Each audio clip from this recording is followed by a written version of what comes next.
بسم اللہ الرحمن الرحیم. عزیزان من،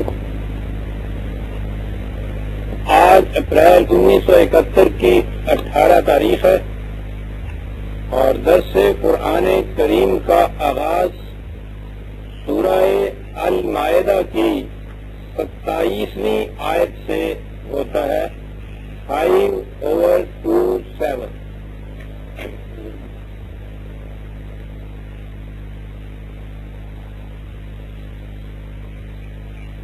مذہب کے متعلق عام تصور یہی ہے کہ وہ خدا اور بندے کے درمیان تعلق کو وابستہ کرتا ہے، لیکن قرآن کریم کی ساری تعلیم یہ ہے کہ بندوں کے درمیان باہمی تعلقات کو کس طرح سے استوار کیا جائے. خدا جو تعلیم دیتا ہے وحی کے ذریعے وہ انسانوں کے باہمی معاملات کو سنوارنے کے لیے ہوتے ہیں. اس میں سب سے پہلے انسان کی اپنی ذات سنورتی ہے، اور پھر جب دوسرے انسانوں سے معاملات پڑھتے ہیں تو پھر باہمی معاملے سنورتے ہیں. یہ ہے دین کا مقصود. باہمی معاملات میں ایک دوسرے کے مفاد میں ٹکراؤ ہوتا ہے، اور بنیاد اس کی یہ ہوتی ہے کہ جب انسان کے جذبات اس کی عقل پر یا ان اصولوں پر غالب آ جائیں جن کے مطابق اسے زندگی بسر کرنی چاہیے، تو پھر بگاڑ پیدا ہوتا ہے. جذبات انسان کی بڑی قیمتی متاع ہے، لیکن جس طرح انسان کی جسمانی قوت بھی بڑی قیمتی چیز ہے، تو سوال تو یہ ہے کہ اس قوت کو صرف کس طرح سے کیا جائے. وہی قوت اگر مظلوم سے کچھ چھین لینے کے لیے صرف کی جاتی ہے تو مذموم ہو جاتی ہے، ابلیسی ہو جاتی ہے. وہی قوت اگر ظالم کی کلائی مروڑنے کے لیے صرف کی جاتی ہے تو وہ وجہ شرف انسانیت ہو جاتی ہے. تو یہ جو جسمانی قوت ہے، اسی طرح سے انسان کے جذبات بھی بہت بڑی بے بہا قوت ہے، بڑی عظیم متاع ہے. اس کے بغیر تو انسان ایک پتھر کا ٹکڑا ہوتا ہے. جتنے انسان کے اعمال یا کام ہیں ان کے محرکات ان کے انسان کے جذبات ہوتے ہیں، اور یہ جذبات کو صحیح کنٹرول میں رکھنا یا ان کو صحیح مقام پر صرف کرنا، یہ ہے جو قرآن کی تعلیم ہمیں بتاتی ہے. تو کہتا یہ ہے کہ حسد ایک ایسا جذبہ ہے کہ جب یہ غالب آ جاتا ہے انسان کی عقل و فکر پر تو وہ دوسرے کو بڑے سے بڑا نقصان پہنچانے میں بھی ذرا تحمل نہیں کرتا، دریغ نہیں کرتا. حسد انفرادی بھی ہوتا ہے اور اجتماعی بھی ہوتا ہے. انفرادی حسد کی تو روزمرہ ہم مثالیں دیکھتے ہیں. اجتماعی حسد کی بھی تو آج کل خاص طور پہ مثال ہمارے سامنے اتنی ابھر کر آ گئی ہے.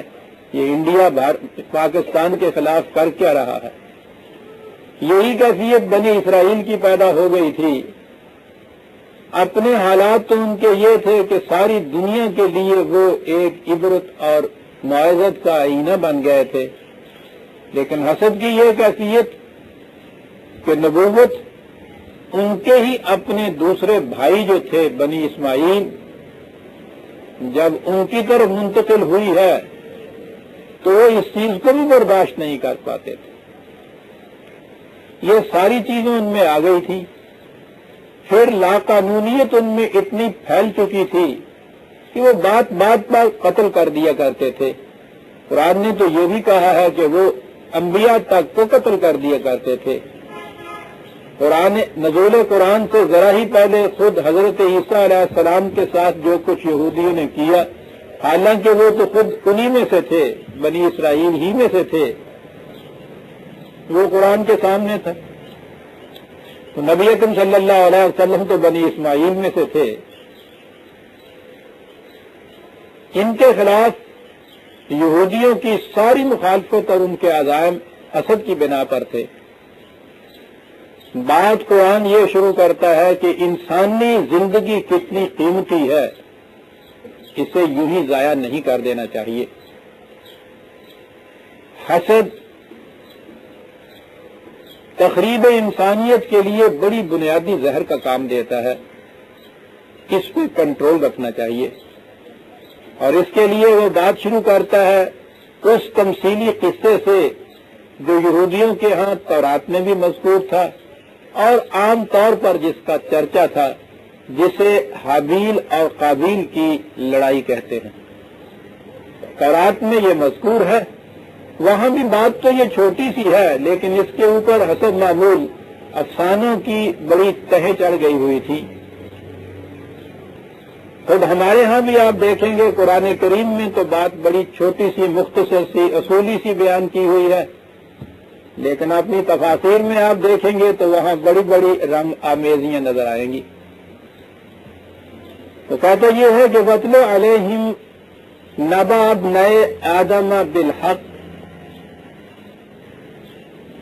ان کے سامنے وہ آدم کے دو بیٹوں کا جو قصہ مشہور ہے اس کے متعلق بتاؤ کہ وہ بات کیا ہے۔ قرآن کریم کا انداز یہ ہے کہ جو چیزیں وہاں اس قوم میں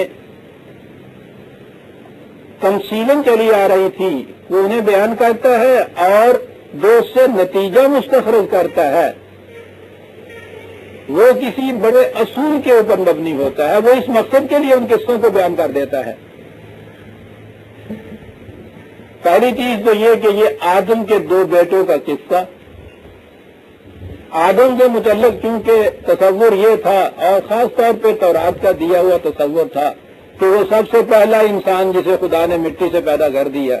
جیسے کئی دفعہ یہ بتایا ہے کہ آج تو اس بات کا سمجھنا بڑا آسان ہے کہ انسانی بچہ کیسے پیدا ہوتا ہے، اس کے لیے ایک جوڑے کی ضرورت ہے، اس کے بعد سلسلہ آگے چل پڑتا ہے، لیکن یہ چیز کہ پہلا انسان کس طرح سے وجود میں آ گیا یہ بڑا مشکل مسئلہ تھا۔ تو ذہن انسانی جب تک اپنے عہد طفولیت میں تھا اس کے متعلق کیا سمجھ سکتا؟ دنیا کے ہر مذہب میں پہلے کسی نہ کسی طرح سے ایک جوڑا بنا دیا گیا، کسی نہ کسی طرح سے بنا دیا، بس جوڑا بن گیا تو آگے بات جو سہل ہو گئی، پھر تو چل پڑا نا سلسلہ۔ یہ تو قرآن ہے کہ جس نے آ کے اتنی عظیم حقیقت 1400 سال پہلے بیان کی کہ آج کا سائنسدان، علم الحیات کا ماہر، سلسلہ ارتقاء کے متعلق جنہوں نے ریسرچ کی ہے وہ جب اس پہ غور کرتے ہیں تو فی الواقع وہ اندوش بندندہ ہوتے ہیں کہ اس زمانے میں جب کسی کا تصور بھی نہیں آ سکتا تھا کہ زندگی ایک اولی جرثومے سے ارتقائی منازل طے کرتی ہوئی طے کرے انسانی تک پہنچی، قرآن کریم نے کس طرح سے یہ چیزیں بیان کی ہیں، اور یہی چیزیں اس کی دلیل کہ یہ کسی انسان کا کلام نہیں ہے۔ لیکن ہمارے ہاں بھی اس دور کے مفسرین جب انہوں نے اپنے سطح علم سے کام لیا تو وہ بھی اس سے آگے نہیں بڑھ سکے کہ کسی طرح سے ایک جوڑا بنا دیا جائے۔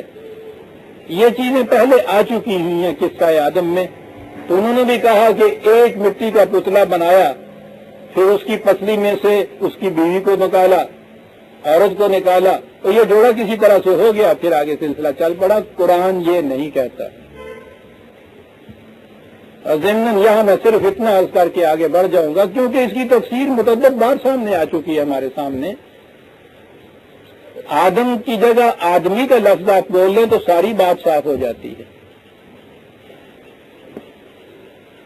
یہ بنی آدم جسے ہم کہتے ہیں، انسانوں کو کہتے ہیں نا، یہ دو انسانوں کا قصہ ہے، کسی آدمی کے دو بیٹوں کا قصہ ہے۔ آپ دیکھا کہ جسے عربی زبان میں آدم کہا گیا ہمارے ہاں آدمی کہتے ہیں اسے. قصہ ہے ان دونوں کا.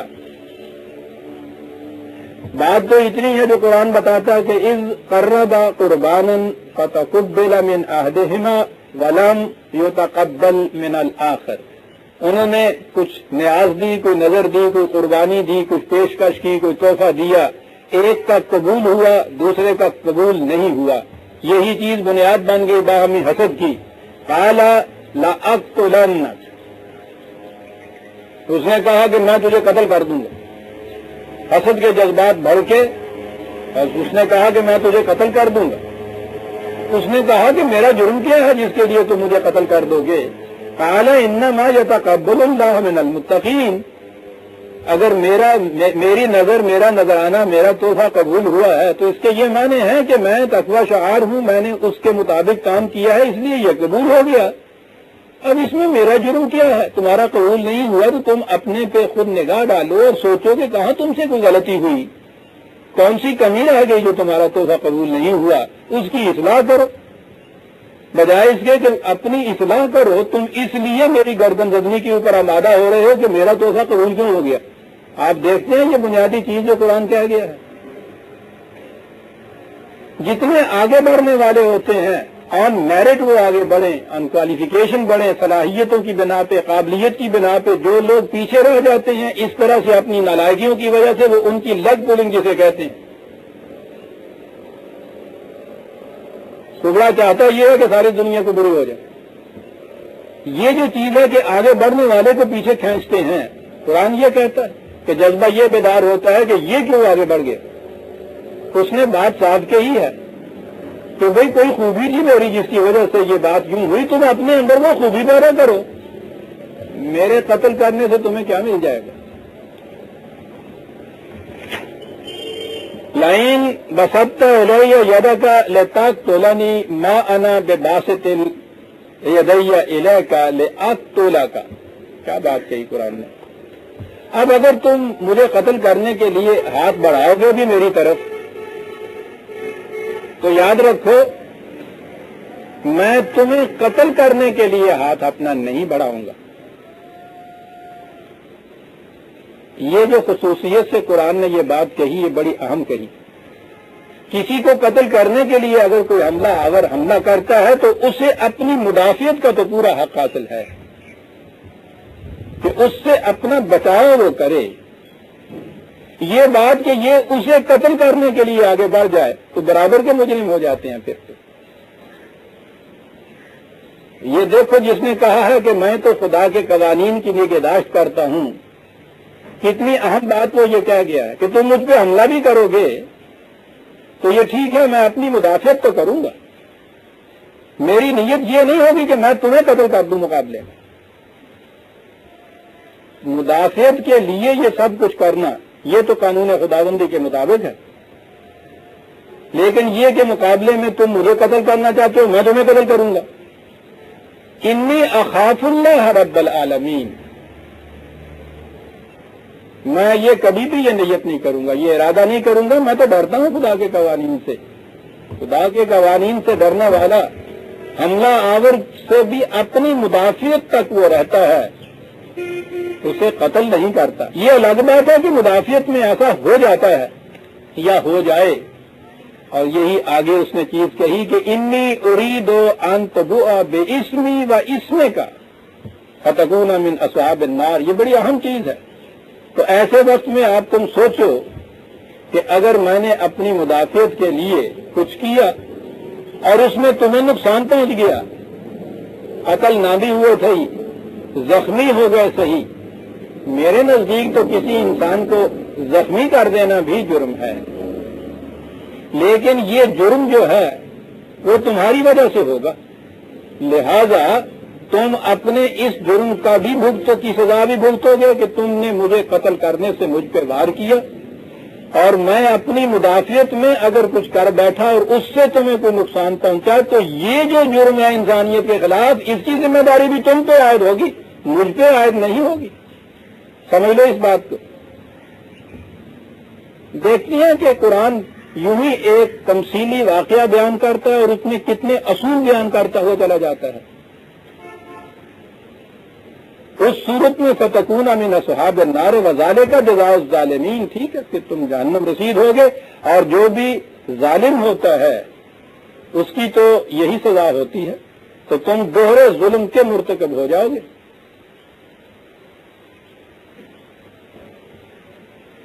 فطوعت له نفسه قتل اخیہ فقتلہ فاصبح من الخاسرین. میں عرض کر رہا ہوں آپ دیکھیے کہ ایسا واقعہ جو عام زبان زد تھا انہیں بیان کر رہا ہے قرآن, اور نتائج کیا دیے چلا جا رہا ہے.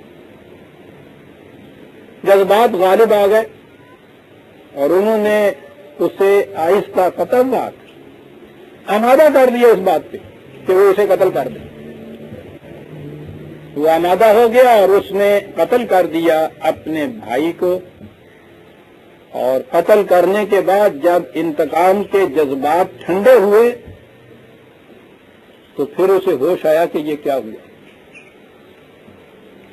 کہا کہ اپنا ہی نقصان کر بیٹھا, اپنا بہت بڑا نقصان کر بیٹھا, اور اس وقت اسے اس کا احساس پیدا ہوا.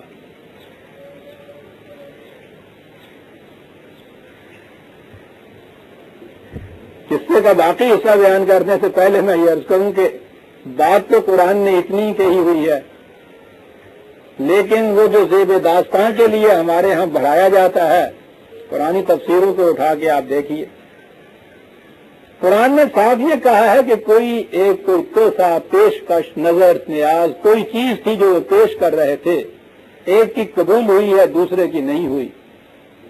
لیکن اس سے تو کچھ بات مزیدار نہ بنی نا, اور جب تک بات مزیدار نہ بنے واز میں تو دلکشی نہیں پیدا ہوتی. اب واز میں دلکشی کے لیے آپ کی تفاسیر اٹھا کے دیکھیے, اور میں کہہ رہا ہوں تفاسیر میں چلیے ٹھیک ہے کسی واعظ نے, پکی روٹی والے نے کہہ دیا صحیح, تو مشکل یہ ہوتی ہے کہ اسے منسوب کر دیا جاتا ہے ذات نقیہ کو صلی اللہ علیہ وسلم کی طرف. کہ روایت میں یوں آیا ہے, اور روایت میں یہ آیا ہے کہ حابیل اور قابیل آدم کے دو بیٹے تھے. قصہ دلچسپ بنانے کے لیے دیکھیے گھڑی کی کیا بات. انہوں نے وہ جوڑا تو بنایا میاں بیوی, آگے ان کی اولاد پیدا ہوئی. اب آگے انہوں نے پھر میاں بیوی کے رشتے پیدا کرنے تھے, تو انہیں دشواری ہوئی کہ یہ تو بہن بھائی ہیں, تو ان بہن پڑھا تھا, نے کہا کہ میں پڑھا دیتا جائے. وہ دیکھیں کتنی دشواری ہے. خود ہی ذہن کے اندر ایک چیز پہلے پیدا کی, پھر اس کے بعد اس مشکل کا حل ڈھونڈنا شروع کیا. تو انہوں نے کہا کہ وہ ہوتا یہ تھا اصل میں, ان سے پوچھئے تمہیں پتا کیسے چلا یہ ہوتا تھا. ہوتا یہ تھا کہ حضرت حوا کے ایک حمل سے ایک لڑکا پیدا ہوتا تھا, ایک لڑکی پیدا ہوتی تھی, اور پھر اس کے بعد دوسری دفعہ پھر ایک لڑکا پیدا ہوتا تھا, پھر ایک لڑکی پیدا ہوتی تھی. تو انہوں نے حضرت آدم علیہ السلام نے, یعنی اندازہ لگائیے کہاں تک بات پہنچاتے ہیں, ان کو نبی بنا دیا ہوا ہے کہ وہ انہوں نے کیا یہ کہ یہ پہلے حمل کا جو لڑکا تھا اس کی شادی دوسری حمل کی لڑکی سے کر دی, اور پہلے حمل کی لڑکی کی شادی دوسرے حمل کے لڑکے سے کر دی. یعنی یوں سمجھ لیا جتنا تو چاچے تائے پوت پر آ بن گیا اس طرح.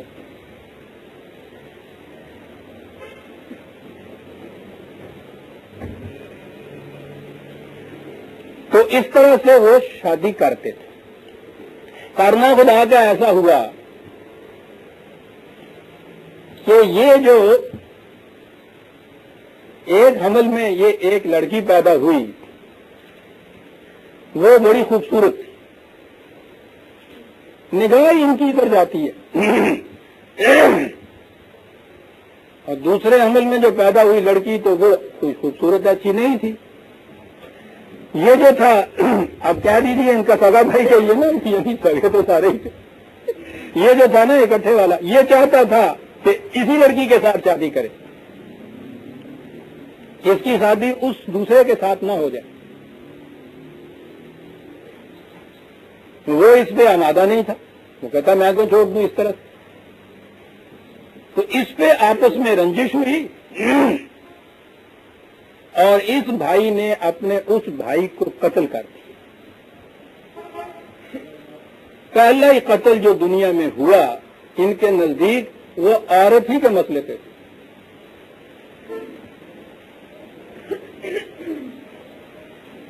یہ واحد صاحب تو یہ بیان کر کے آگے گزر گئے، لیکن اب یہ واقعہ نہیں بتایا کہ یہ جو قتل ہو گیا، لڑکیاں رہ گئی 2، لڑکا رہ گیا 1، تو پھر کیا کیا مولوی صاحب نے؟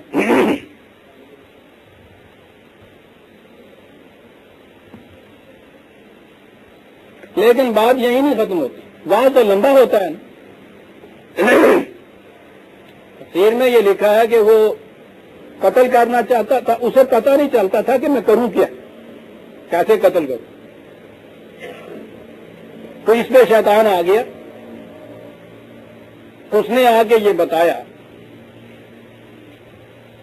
کہ پتھر کے اوپر اس کا سر رکھ اور دوسرا پتھر اس کے اوپر مار. اس نے ایسے کیا، اس کو مار دیا، ان کے چھینٹے زمین پہ پڑے، زمین شک ہو گئی. اس نے تھوڑے سے چھینٹے اس کے لیے شیطان نے، اور اما حوا کے پاس آ گیا. بابا آدم کہیں باہر گئے ہوئے تھے. بیٹیاں ضرور آتی، تھوڑی ماں کا کسا ہمیں گل آئی ہے اگے.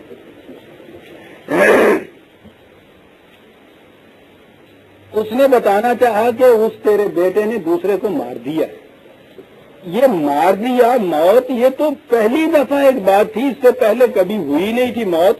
وہ بات ہی نہیں سمجھ میں اس کی آتی تھی کہ کیا ہوا، کیسے ہوا.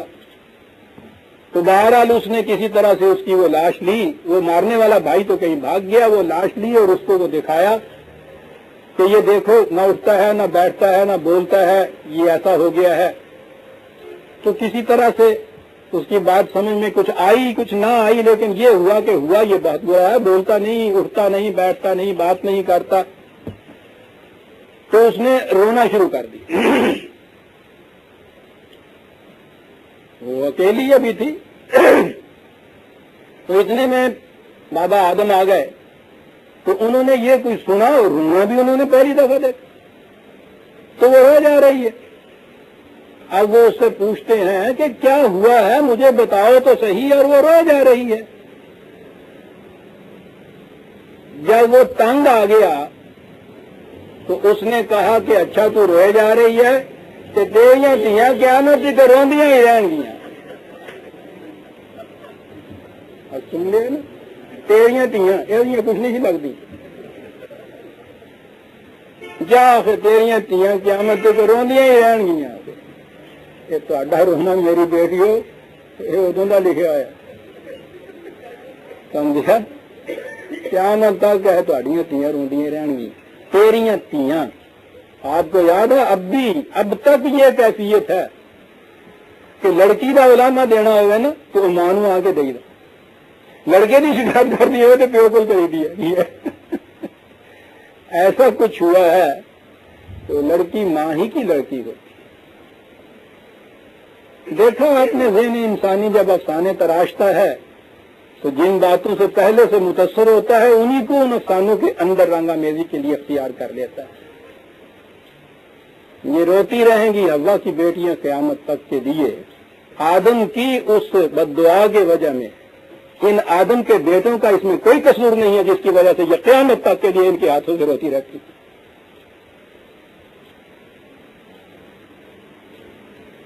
بہرحال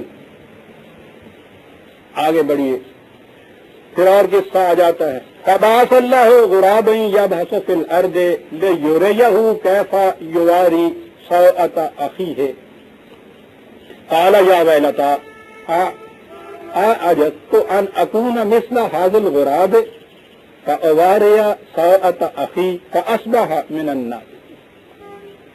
یہاں یہ ہے کہ صاحب پھر وہ لیے پھر رہا تھا اس کی لاش کو، کئی سو سال لیے پھرتا رہا، سمجھ میں نہیں آتا تھا کہ کیا کروں. ایک کوہ آیا، اس نے آ کے زمین کو کریدا، اس میں کوئی لاش تھی یا کوئی چیز تھی، اس کو دبا دیا. تو اس کی سمجھ میں بات آ گئی کہ مجھے ایسا کرنا چاہیے. تو پھر اس نے بھی اس کو دبا دیا لاش کو، اور پھر اس کے بعد بڑا سوگوار بن کے بیٹھ گیا، بڑی ندامت ہوئی۔ لاش کا ذکر نہیں ہے قرآن میں، سوء ہوتا ہے کسی کی کوئی بات جو ناگوار کسی پہ گزرے، اور یہ جو چیز ہے نا جسے کہتے ہیں کوہ آیا اور اس نے کچھ کوریدا اور مٹی اس کے اوپر ڈالی، یہ اب بھی محاورہ ہے ہمارے یہاں، کہتے ہیں آپ کے میاں ادھر تو مٹی پاؤ، یہ جو کچھ پیچھے ہو گزرا ہے اس پہ خاک ڈالیے آپ، تو بیری دی حیثیت تو انگریزی میں بھی کہتے ہیں، کسی معاملے کو رفع دفع کر دینا، ختم کر دینا، درگزر کر دینا۔ کہا کہ اس کے بھائی کی کوئی چیزیں تھی، وہ کوہ آیا، ایسے اگر اس کو لینا ہے تو یہ کہ وہ کچھ کورد رہا تھا، مٹی ڈال رہا تھا کسی چیز پہ، تو اس کا ذہن ادھر منتقل ہوا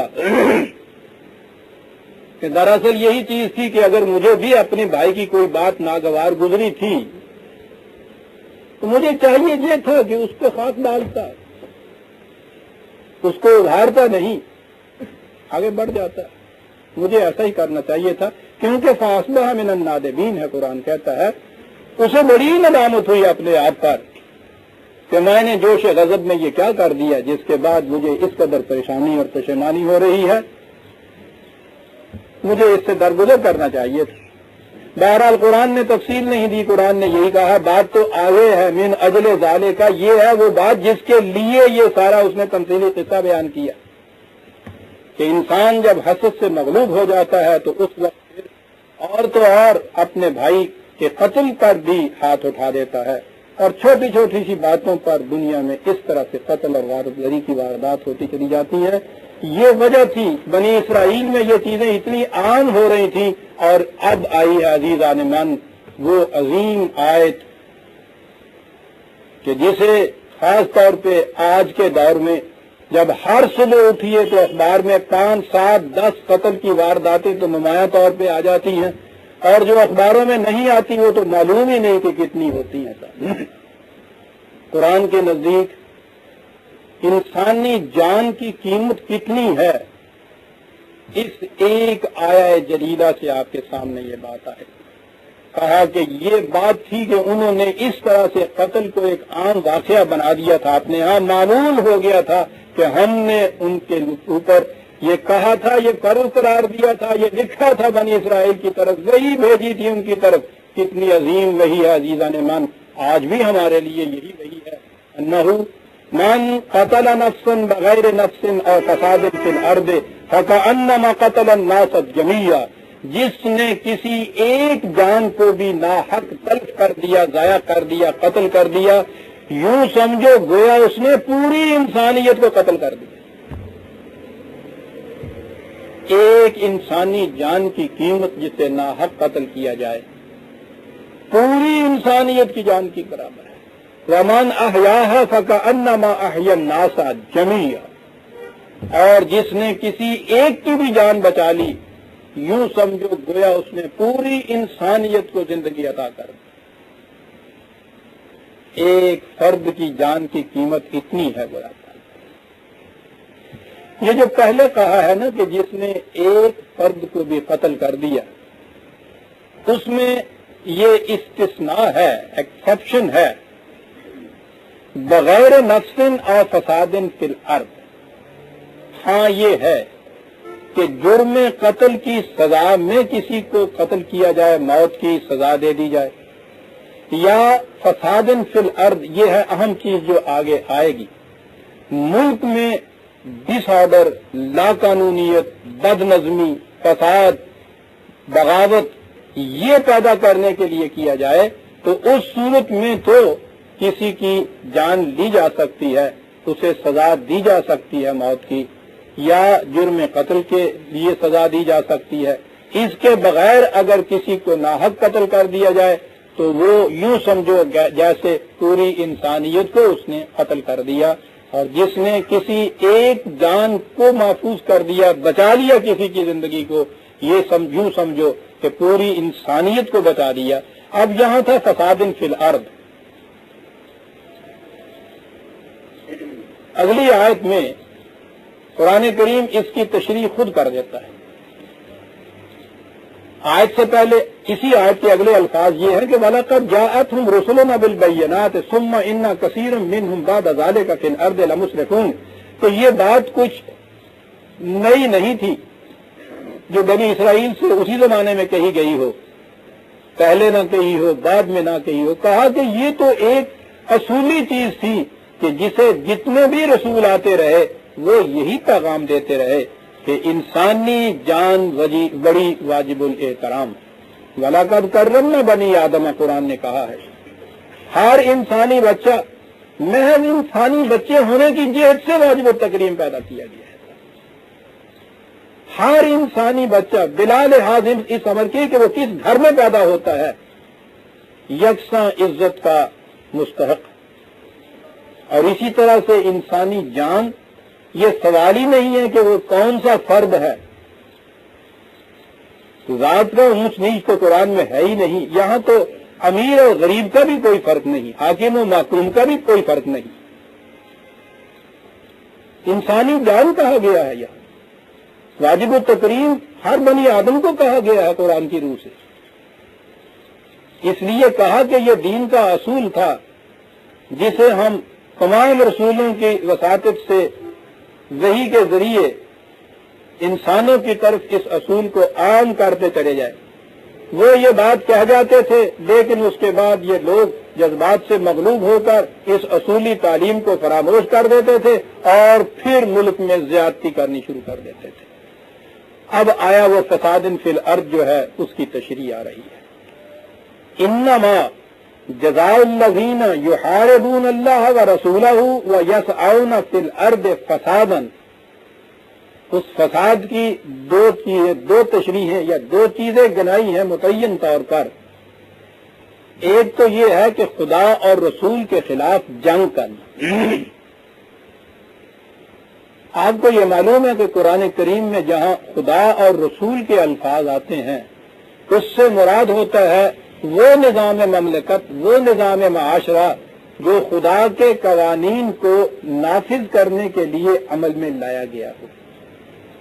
یعنی یہاں جہاں بھی یہ چیز آتی ہے خدا کے خلاف جنگ کے تو کچھ معنی نہیں ہو سکتے، تو خدا کے خلاف جنگ کا ہم لڑے گا صاحب. اور رسول اللہ صلی اللہ علیہ وسلم کے خلاف جنگ یہ ٹھیک ہے کہ حضور کی زندگی میں تو وہ جنگیں ہوئی تھیں، تو کیا حضور کی وفات کے بعد پھر یہ بات ختم ہو گئی خدا اور رسول کے خلاف جنگ کی؟ آپ دیکھیں گے قرآن کریم میں خدا اور رسول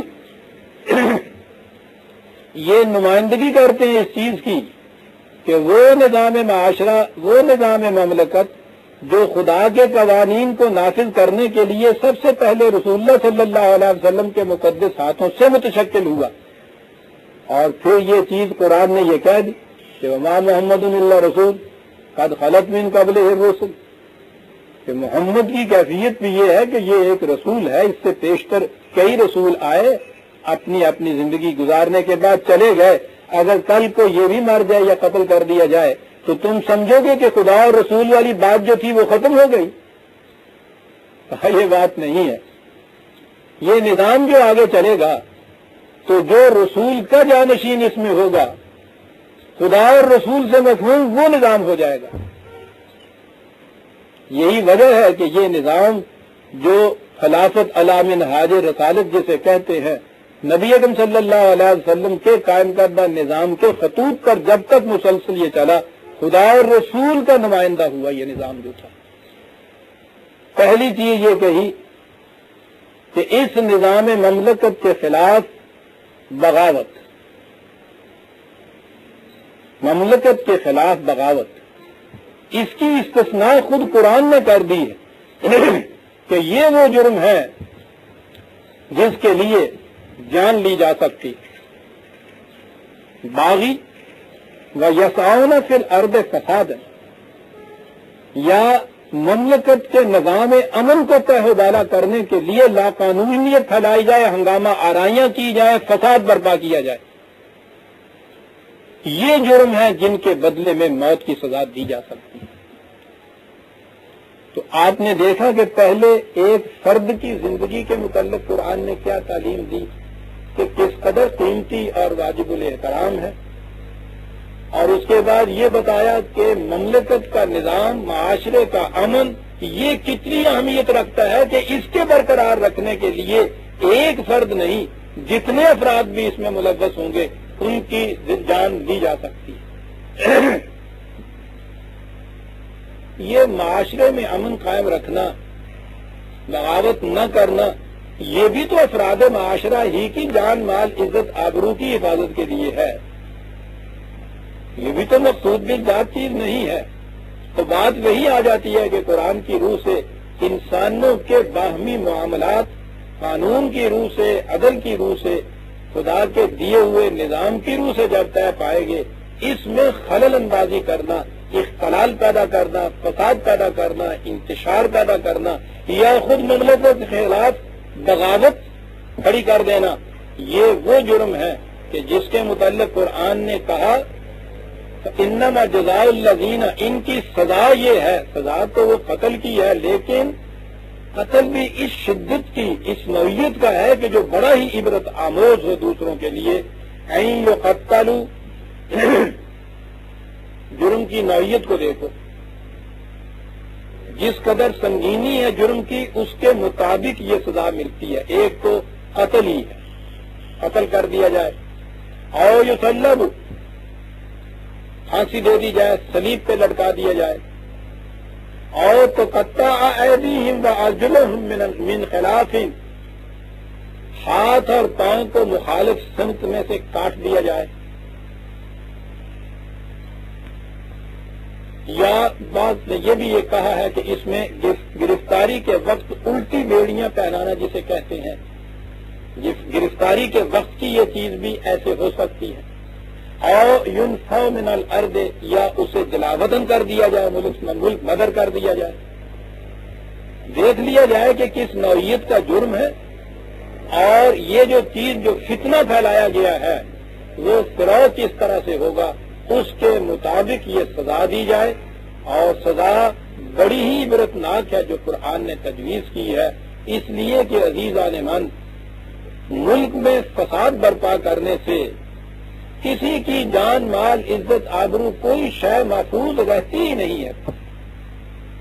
تو جب ایک فرد کی جان کو تلف کر دینا ناحق اتنا بڑا جرم تھا، گویا پوری انسانیت کو اس نے تلف کر دیا، تو اگر لالچنس پھیلا دی جائے مملکت کے اندر تو اس سے کتنی جانیں ناحق تلف ہوتی ہیں، کتنی آبروئیں برباد ہوتی ہیں، کتنی عزتیں تباہ ہوتی ہیں، اور پھر مملکت کی مملکت کہیں بے بنیاد سے اڑ جاتی ہے۔ یہ جرم قرآن کریم نے اس کو سب سے زیادہ سنگین جرم قرار دیا ہے۔ بغاوت کا جرم، سازش کا جرم، غداری کا جرم، فساد پھیلانے کا جرم، لا قانونیت عام کرنے کا جرم، اس کی سزا یہ دی ہے۔ ذالک لہم خزی فی الدنیا، کہا یہ تو اس دنیا کی سزا ہے کہ جو ذلت اور رسوائی ہے، بلکہ خزی، یہ باغی یا اس قسم کے فساد کے سرغنے کی سزا کے طور پر خزین کہنا بڑی ہی دور رس بات قرآن کہہ گیا ہے۔ بغاوت کے لیے جو اٹھتے ہیں ان کے ذہنوں میں یہ ہوتا ہے کہ ہم اس مملکت کے اب حکمران بننے والے، بادشاہ کے خلاف بغاوت کرنے والا بادشاہ بننا چاہتا ہے، مملکت کے خلاف بغاوت کرنے والا اور خود مملکت کے اندر سربراہ ہونا چاہتا ہے، لا قانونیت پھیلانے والا ملک کی، اس مملکت کی بڑی سے بڑی قوت اور اقتدار کی چیزوں کو اپنے ہاتھ میں لینا چاہتا ہے۔ اس دور میں جب وہ یہ اٹھتا ہے اس سرکشی کے اندر بدمز، تو پوچھو نہیں کہ وہ اپنے آپ کو کتنا بڑا باعزت سمجھتا ہے، بااقتدار سمجھتا ہے۔ اب یہ قرآن نے کہا ہے نا کہ ذالک خزی فی الدنیا، وہ جو اتنا بڑا غلط طریقے سے اپنے آپ کو صاحب اقتدار اور صاحب عزت سمجھتا تھا، وہ اتنا ہی ذلیل ہوگا اس مملکت کے اندر، خزی فی الدنیا۔ اور یہ تو یہاں کی سزا رہی۔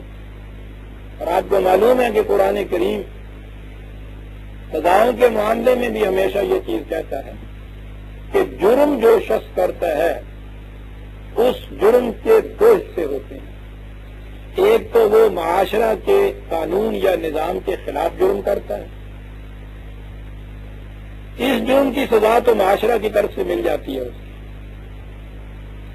لیکن وہ کہتا ہے کہ ہر جرم کرنے والا ایک جرم خود اپنی ذات کے خلاف بھی کرتا ہے.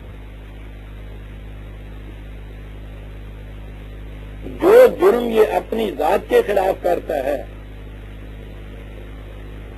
یہ معاشرہ کی طرف سے عدالتوں کی طرف سے جو سزا ملتی ہے یہ اس کی سزا نہیں ہوتی. یہ معاشرہ کے قانون کی خلاف ورزی کی سزا ہوتی ہے. اس کی سزا تو اس کو ابھی بھگتنی ہے. اور یہ وہ چیز ہے کہ جس کے لیے ایمان بالآخرت، انسانی زندگی کا تسلسل، آگے بڑھنا انسانی ذات کا، اور جو بھی اس نے یہاں کام کیے ہیں ان کاموں کی جزا اور سزا کے لیے زندگی کی اگلی منزل میں پہنچنا، یہ ایمان ہے قرآن کریم کا کہ جو یہ بتاتا ہے کہ جرم جو ہے اس کی پہلی چیز تو یہ ہے کہ اگر یہاں سے تم بچ بھی جاتے ہو تو سوسائٹی کے قانون سے جو تمہیں سزا ملنی تھی اس سے تو تم بچ جاتے ہو. یہ جو تم نے اپنے خلاف جرم کیا ہے اس کی سزا سے تو تمہیں کوئی بچا ہی نہیں سکتا. وہ یہ بھی کہتا ہے کہ اگر یہاں سوسائٹی نے اس کی سزا بھی دے دی ہے تو بھی جو چیز تمہاری اپنی ذات پر اس سے مرتب ہوئی ہے، اس جرم سے تمہاری ذات کمزور ہو گئی ہے، اس میں اضمحلال واقعہ ہو گیا ہے، یہ چیز سوسائٹی کی اس سزا سے بھی پوری نہیں ہوتی. اس داغ کے دھونے کے لیے تو قرآن نے اور ہی تجاویز بتائی، اور وہ تو یہ ہے کہ ان الحسنات یذہبن السیئات. یہ جو اثرات تمہاری ذات پہ مرتب ہوئے ہیں غلطیوں سے، صاحب سے، جرم سے، اس کے دھونے کا طریقہ یہ ہے کہ جتنا نقصان ہوا ہے اس سے کہیں زیادہ فائدہ کرو انسانیت کا، پھر وہ جرم زائل ہوتا ہے. اور اگر ایسا نہ کیا جائے تو اس جرم کی سزا تو ابھی باقی ہوتی ہے. اسے تو سزا تو ایک طرف رہی، وہی نقشے کا قول جو میں دہرایا کرتا ہوں وہ قرآن ہی کی اس تعلیم کا ملخص ہے حقیقت میں، جو اس نے کہا تھا کہ جو جرم تم نے میرے خلاف کیا ہے اسے تو میں معاف کر دوں گا، اسے تو میں معاف کر دوں، لیکن اس سے جو جرم تم نے اپنے خلاف کیا ہے اسے تمہیں کون معاف کرے. قرآن یہی چیز کہتا ہے کہ یہ جو سزا مل جاتی ہے معاشرے کی طرف سے یہ اس جرم کی تو سزا ہے جو تم نے معاشرے کے خلاف کیا تھا. جو جرم تم نے اپنی ذات کے خلاف کیا ہے اس کی سزا تو یہ نہیں ہے. اس کو تو نہ کوئی معاف کر سکتا ہے، نہ یہاں کی سزائیں اس جرم کو کا دھونا دھو سکتی ہیں. وَلَهُمْ فِي الْآخِرَةِ عَذَابٌ عَظِيمٌ. آخرت کی زندگی کے اگلی مرحلوں میں ان کے لیے کہ جنہوں نے یہاں زیادہ منفعت بخش کام کر کے اس کا ازالہ یا کفارہ نہیں ادا کیا، ان کے لیے کہیں زیادہ سزا، عذاب جسے کہتے ہیں، وہ اس سے بھی کہیں زیادہ ہے. اِلَّا الَّذِينَ تَابُوا.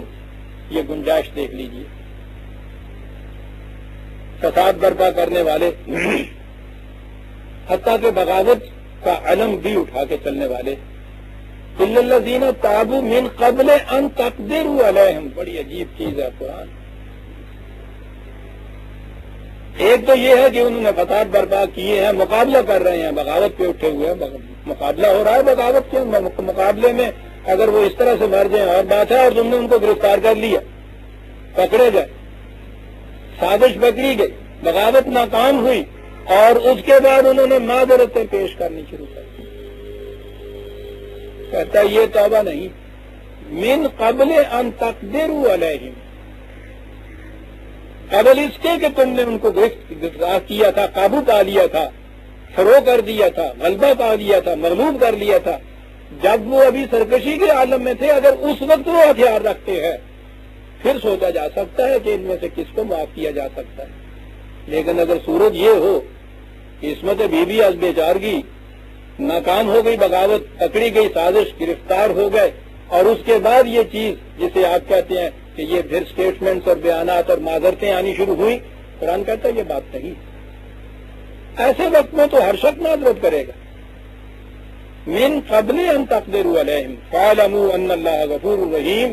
یہ یاد رکھو کہ خدا کے ضابطۂ قانون میں معافی کی شک رکھی گئی ہے، لیکن معافی کے لیے تو دیکھنے کی بات ہے کہ کیا یہ اس وقت کی معافی ہو رہی ہے جب بھاگنے کی قوت نہیں رہی، کوئی راستہ باقی نہیں رہا، اس وقت یہ معافی طلب کی جا رہی ہے یا جب ابھی انوس سرکشی تھی؟ ہو سکتا تھا کہ اس وقت ذہن میں ہو کہ ہم غالب آ جائیں گے اور اس اپنے جرم یا اپنی اس غلطی کا احساس ہوا، اس وقت اگر اس نے ہتھیار رکھے ہیں پھر سوچا جا سکتا ہے کہ ان میں سے کسے معاف کیا جا سکتا ہے۔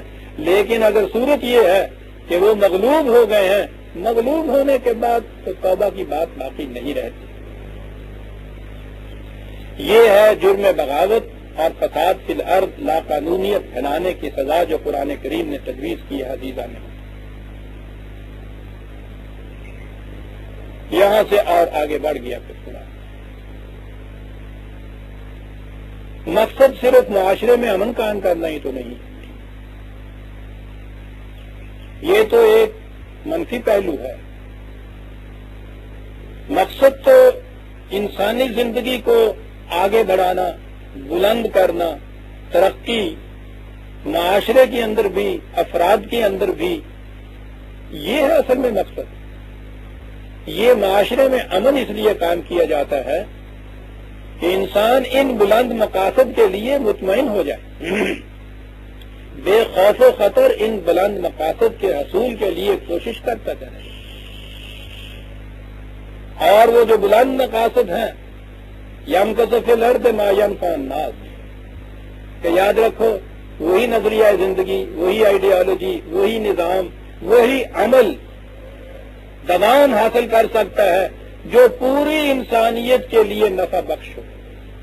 یہ ہے وہ بلند مقصد جس کے لیے ایک خاص رقبے، خاص مملکت کے اندر نظام قائم رکھنا، امن قائم رکھنا ضروری ہوتا ہے، تاکہ یہ افراد یہاں اطمینان اور امن کی زندگی بسر کرنے سے یہ بلند مقصد جو ہے کہ نوع انسانی کے لیے یہ کتنے منفعت بخش کام کر سکتے ہیں، اس کے لیے ان کو سکون اور امن میسر آ جائے۔ یعنی اتنی اہمیت دی ہے اس نے امن اور قانونیت کے معاشرے کو، لیکن اسے بھی مقصود کی ذات نہیں قرار دیا، اور آگے بڑھنے کے لیے امن قائم کیا ہے، سکون قائم کیا ہے۔